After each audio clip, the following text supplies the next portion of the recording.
పడించిన సమయం. ఒక్కొక్క చోట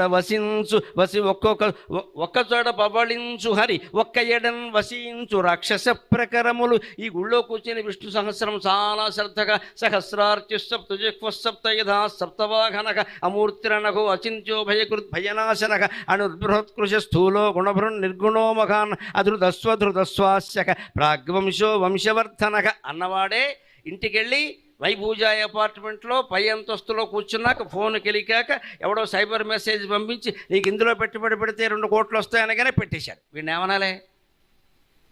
హరి బబళించింది వీడి మనస్సులోనే, రాక్షసులు ఉన్నది వీడి మనస్సులోనే.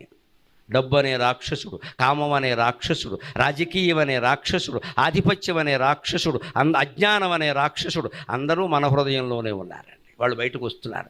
నువ్వు విష్ణు సహస్రం చదివేవు కదా, వీడెందుకు బయటకు వచ్చి అదే ఇదే తోటకూర పులుసే అన్నారు. అంతే. తోటకూర పులుసు అని పెడుతూ ఉంటారు ఇంట్లో, గమనించండి. ఎలా ఉండాలి? తోటకూర పులుసు కలవాలి. అందుకే మా ఇంట్లో నేను ఎప్పుడైనా కలిగితే సంఘటిత పులుసు అంటాను, కలవకపోతే అసంఘటిత పులుసు.